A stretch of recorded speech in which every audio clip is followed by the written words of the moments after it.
really means to live life golden. Yeah, we're golden, baby girl, we're golden. They're about to see us shine, cause we're golden. They can never break us down, cause we're golden. They're about to see us glow, cause we're golden. Danny, welcome back to the podcast. Thanks, buddy. For anyone knows, the reason we're doing that weirdly is we're doing these back to back. So you've probably listened to a few by now, depending on what order we release in. But we're going to talk about budgets and forecasts. Probably, I mean, I've said this a few times, but all this stuff is really important to, I think, if you want to get serious about your business, you want it to generate, you want to build something great, you want to make an impact, but more importantly, also want to make money.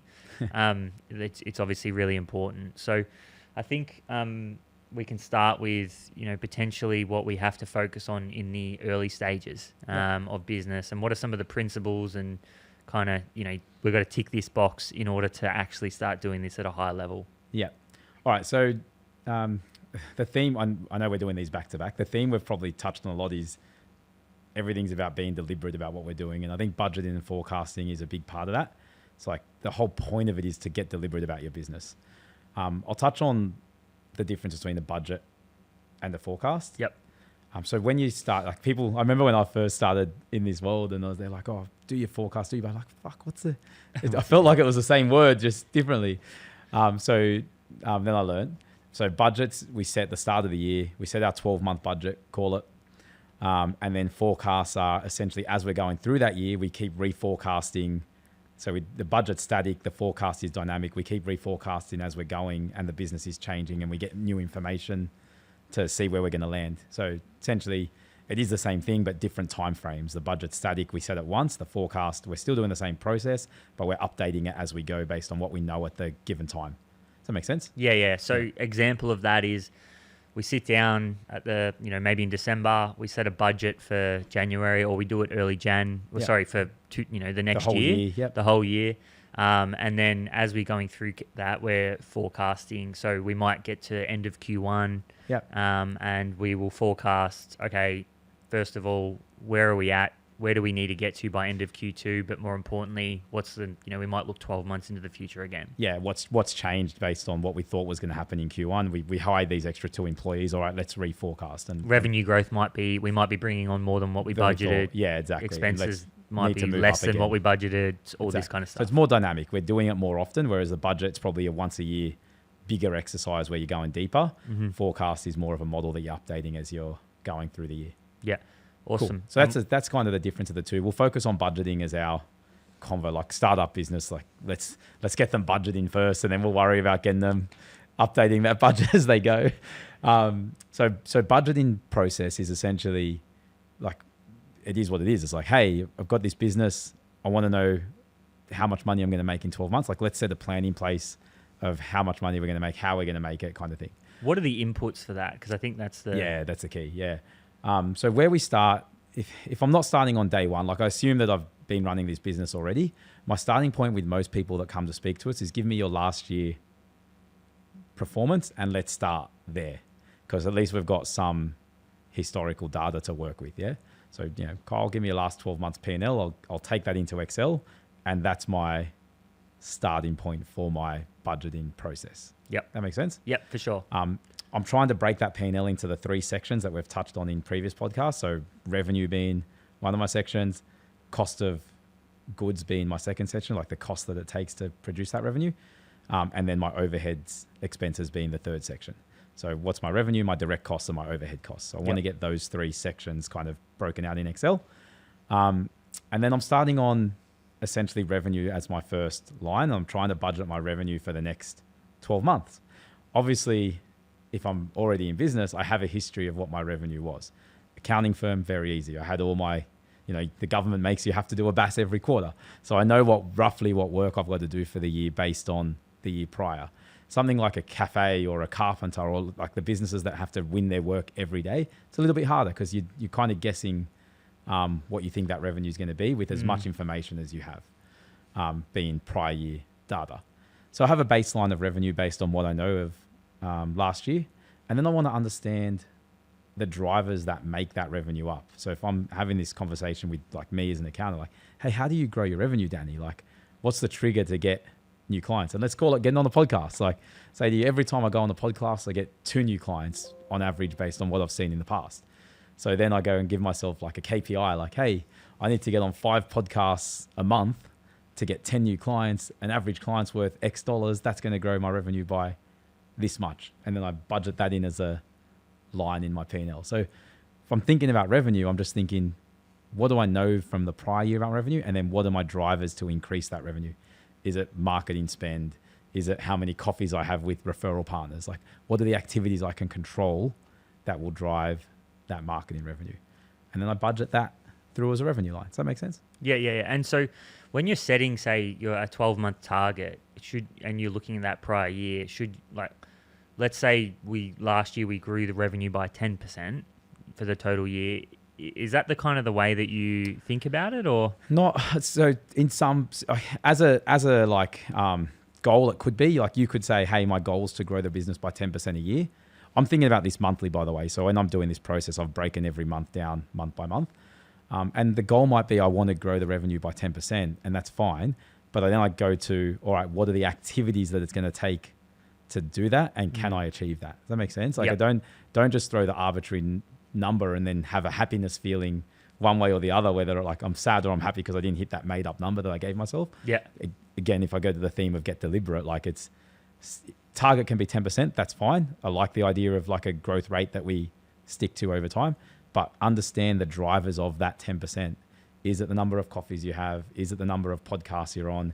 Is it the money you're spending on marketing and the cut through of your marketing that you need to manage? Like, what is it that drives that 10% growth? It might be, I'm not saying it's one thing, it might be multiple things, but understand those activities, because you can only control the activity. You can't necessarily control the 10%. You've just got to work out in your business. If I'm a builder, it's like the number of tenders I do a month. So I just have to quote more jobs because I know as a percentage roughly what comes through, or I can work out as a percentage what comes through.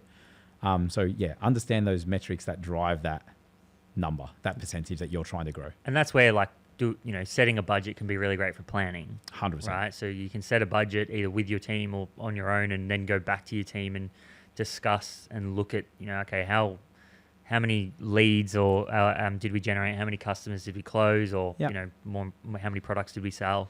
And then if we want to increase that number, we have to create a plan in order to do so. And exactly, it kind of all rolls into one another. And I think if you've got a team, like if we're talking about a business with a sales team or whatnot, like doing that process together is hugely valuable, because it's hard to get buy-in from someone to the activity if they didn't get a say in it. If you just went to your sales guy and said, all right, your budget's 10% growth this year, he'll try, because no one comes to work to not try, but he won't engage in that process, or she won't engage in that process properly, because they didn't say that they can grow 10% or talk to you about how it's possible to grow 10%. They don't feel like they own that process. So getting them involved in setting that number and the activities around that obviously helps drive that activity. Yeah. And so that's revenue. Yeah. And then, so what are the other things that we have to start to think about in terms of? So then I get into detail on gross profit. So if I'm a service-based business like our business, I go, all right, cool, we're going to grow 10%. Now I need to think about the staffing that it's going to take to deliver that. And when is that 10% going to land in the year, like based on what activities we're going to do? When's that 10% going to land on the year? So when do I need to hire that person to train them up with enough time to be able to work on that? Because they don't walk in day one and go, oh, here, we can do all this stuff for you. So getting that, again, people-based business, getting that hiring process built off the back of the revenue timing, really important. Product-based, same thing. Like if I'm selling clothing and I'm saying I'm going to grow by this much, and these are if I'm doing a clothing brand, these are the drops I'm going to have throughout the year of releases. So, all right, well, when do I need to buy inventory, and how much inventory do I need to buy to be able to deliver that sales number? Does that make sense? So yeah. You can't just say, hey, we're going to do these sales number, but we don't go buy the t-shirts to sell, or I don't hire the staff to do the work. So then I go into what are the direct inputs that it's going to take to deliver that revenue number. Yeah, and obviously the reason, and this is where obviously budgeting and more importantly forecasting becomes really important, is because if you want to, let's say you've got an opportunity and that opportunity is some sort of growth, whether it's bringing on more staff, getting more inventory, whatever it is, and you get to that point and you don't have the capital to do it, it's, you know, we were kind of having this conversation the other day. Yeah.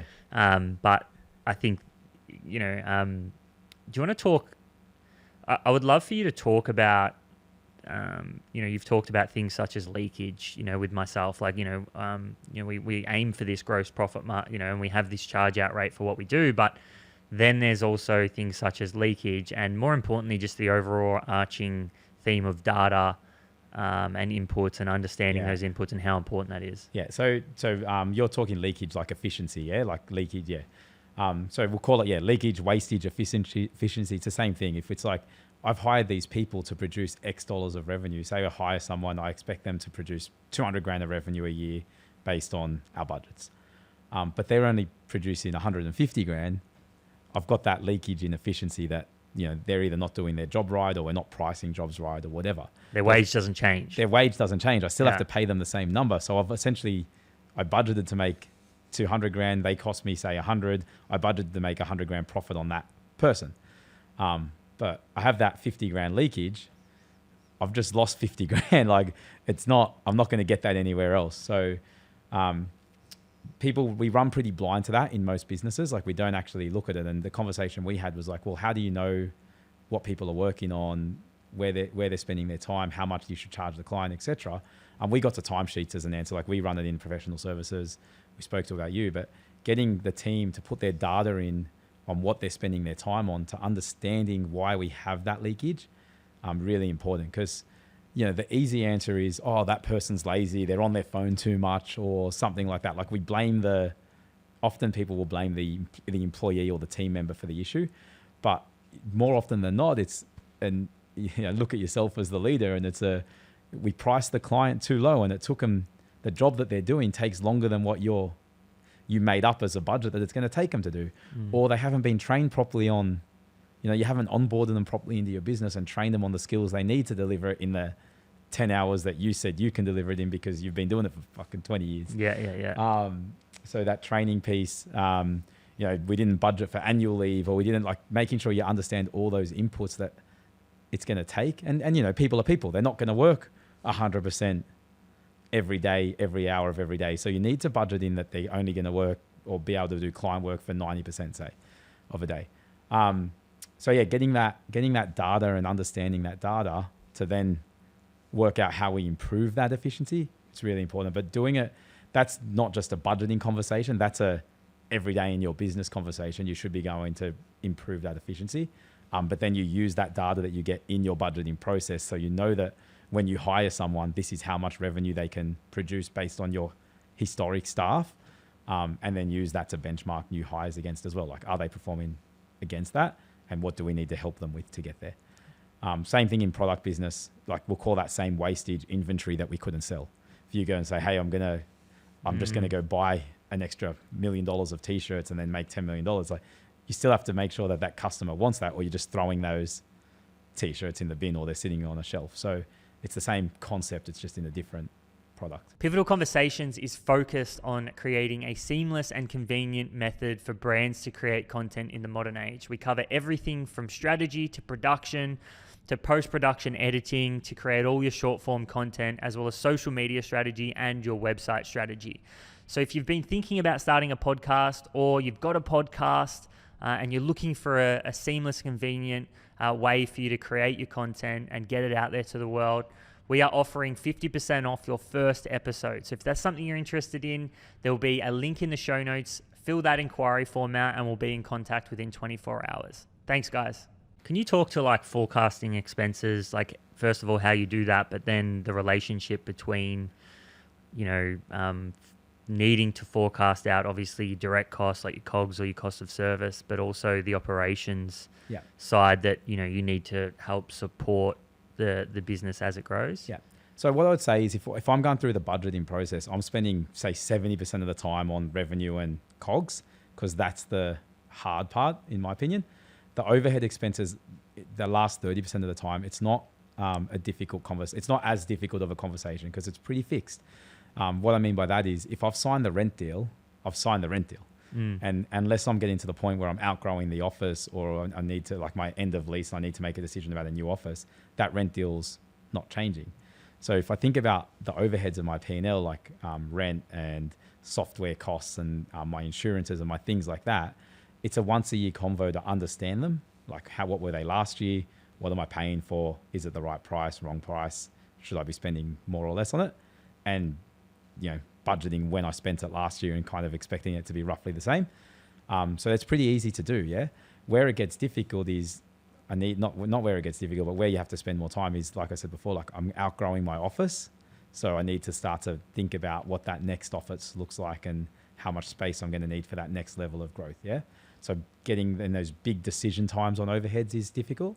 Admin support. So when we talk about professional service business, we're talking about the direct cost of the employee that does work on the client, but there's all these people in the background that do a lot of admin stuff that if you left it to the noise of the business, you would hire someone new every week because everyone can always do with more support. Yeah. But like just kind of sense checking that every year and making sure the metrics between how much support you're putting in the back end of the business versus the frontline staff is there.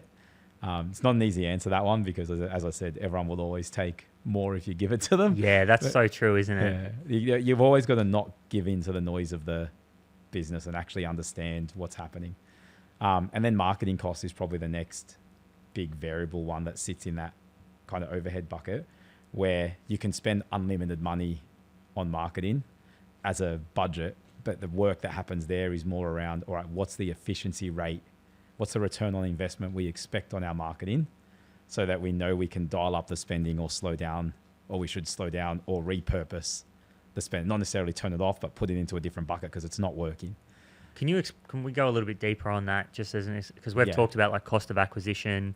Yeah. That's what I'm talking about. That's the measurement tool? Well, depends. So like in an e-commerce land, cost of acquisition is a really easy conversation because you're getting those direct data results.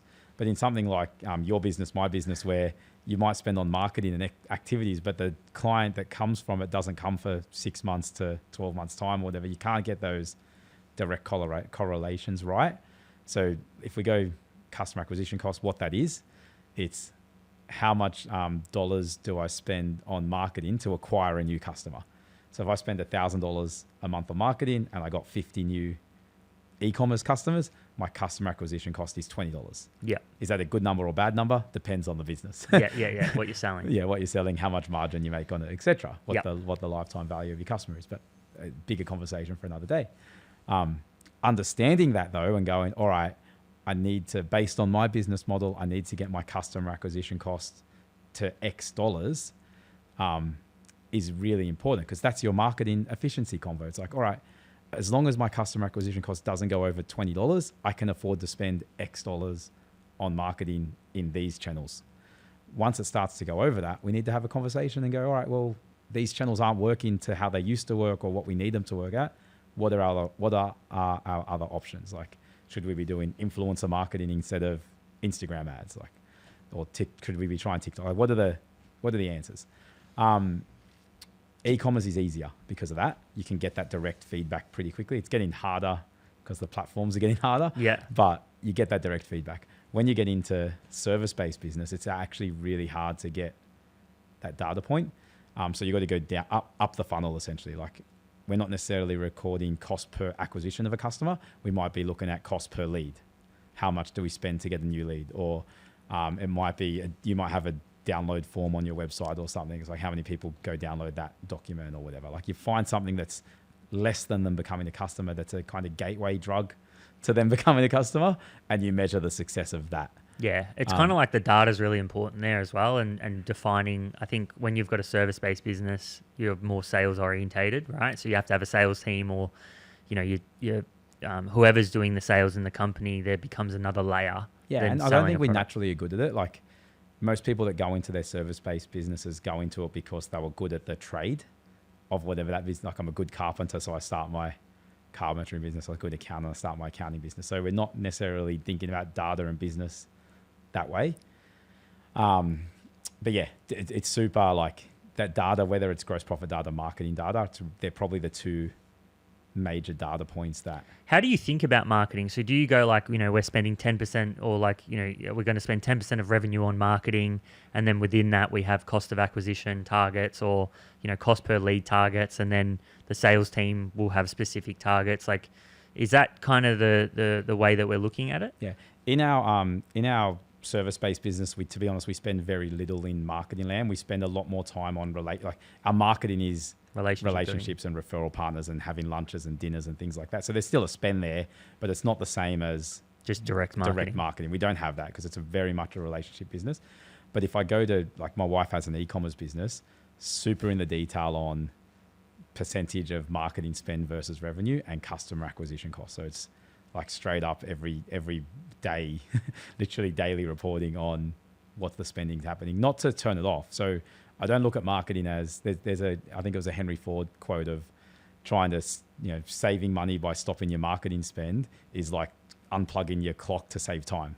Like you can't save your business by spending less on marketing. It's about looking at the marketing and going, all right, Facebook's not working. What do we need to spend on? Like, should we be building more in our community? What do we need to do what should we put that budget towards? Because you can't do nothing. The business won't fix by doing nothing. Yeah, that's why I love podcasting so much, because you can fix your costs. It can become marketing. It works well on social. The efficiency it creates for your business. And the flow on, like, you do one podcast and there's how many pieces of content can you create on the back of that? Yeah, exactly. So, but you're 100% correct on that. And that's, service is definitely, it's a different conversation. It's more of I think you probably get into the nitty gritty once you get, we look at them in our business as prospects, leads, opportunities. So prospects being someone who, we've got their email, a lead being someone who's engaged and started a conversation, and an opportunity being someone who is, at the point where they're ready to make a decision whether they want to buy from us or not. And we look at going, okay, how do we get as many prospects as we can from our marketing? And then, how does that flow in? Your sales team. Once they become a prospect, it's a sales team's job to make build the relationship and kind of get them coming. Yeah, but your marketing spend measure of success is spend to prospects, not spend to sales. Exactly. Your sales team measure of success is prospect to sale. Yeah. So, but that's like the idea of the budgeting process is to break those things down and get into the detail on it, and understanding the correlation of, on average, this many prospects turn into this many customers, and then using that to benchmark your sales team against. Yeah, 100%. Can you just talk to how we roll a budget out to the team then? So if you've got a team and we've kind of set a budget, or we're are we setting a meeting to kind of go through that budget, get opinions, and then how does that actually roll into the team and become their targets and so on? So if the team are responsible, if you in your business, the team are responsible for any part of the budget, they should be involved in the budgeting process of that part of the business. So what I mean is, if I've got a marketing person in my team, as in like a head of marketing, say, and I set their marketing budget and say, here you go, hit this, they should just tell me to go away, because like they haven't been involved or collaborated in that process. So the roll-up process should start at the point of starting the budget process. Like, all right, who in the business is responsible for what, so we can get them involved in that part of the budget. Does that make sense? Yeah. Because all that is, like, once we roll it all together, it's just the inputs of everyone in the team coming together. Yeah. Yep. So rolling it back out on the back end of that isn't actually the difficult part. It's getting their buy-in up front that is the not difficult, but I guess the important part. So that's where I'd start. I'd sit down with my P&L as a starting point, and I go on every single line of that P&L, like whether that's insurance, marketing, revenue, who in the business is responsible for that line, and then involve them in that part of the budgeting process. So if we're talking about insurances and you go, oh, I'm the business owner, I'm the only one that looks at that, cool. You don't need to collaborate with anyone. They can't impact that number whatsoever. You're the only one that can impact that number. So why do we need to roll that out to anyone? That makes sense? Yeah, 100%. But the marketing guy, who's your head of marketing, should be in the absolute detail and coming to you with the marketing budget, and you should be challenging them or collaborating with their findings on that, as opposed to you dictating a number and coming, hey guys, I've done all this budget work. Yeah, because it could be so far from it, and then they're just like, fuck this guy. Yeah, they're like, mate, I'm not hitting. Like, what will happen if it works out? They'll pat you on the back, and they'll pat themselves on the back. Everyone will go, yeah, awesome, we've done. The day that it's not working and they're not hitting the number, they'll just point the finger at you and go, well, I didn't agree to that budget, so Yeah, and that's where you get like when you have your leaders within these particular divisions in a sense. As an owner, you would get more autonomy. Like, okay, we're doing it with these guys. All of a sudden, they feel ownership. So then, when they're having discussions with their team, it's them driving the ship, and they're reporting back into you for conversation, collaboration, and you're trying to create that kind of culture. It's really hard, like as an owner, to get there. Like we go through that stage of business where the whole business depends on you, and you're responsible for everything. And then you start bringing people on board, and you have to let go of a lot of that stuff if you want to scale the business and get out of the detail. You have to hire. Obviously, you need to hire great people. Brett will talk to you about level 5 leaders. Like you need to be hiring these people that are like want to be leaders and that are trying to grow themselves. And then you have to trust and empower them in their parts of the business. And it's like, I know from my experiences, I know you'll say the same, like when you're building your business and you see, you're watching someone trip over something you know how to fix. The hardest thing in the world is to let them fall and be there to pick them back up when they come and ask you to help them, and not just always jump on the top of it.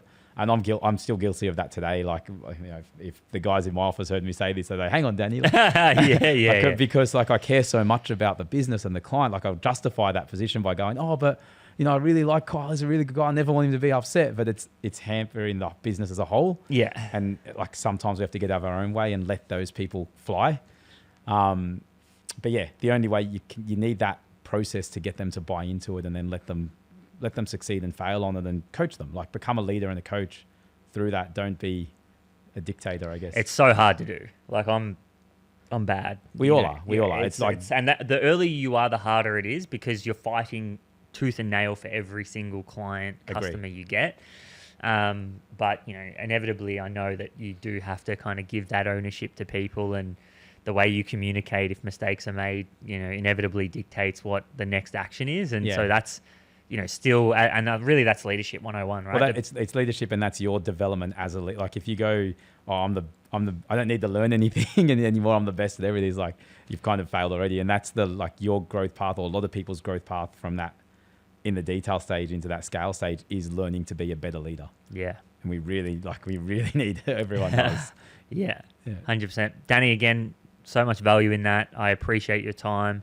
Guys, if you are enjoying these educational episodes that we're putting out, it's obviously brand new, but make sure you hit the subscribe button. Make sure you leave us a review, get behind us, share it with your friends.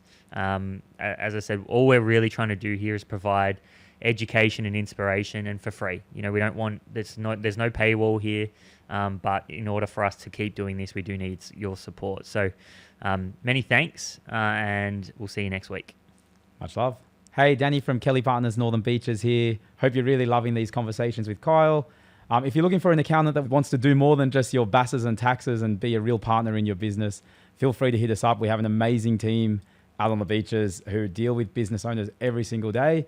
Looking to provide proactive advice, get in front of your business, and help you make those decisions that are really going to make a difference in the long term for your life. Reach us anytime. If anyone wants to book in a free discovery session where we'll go through your business and see how we can help, hit us up at northernbeaches@kellypartners.com.au.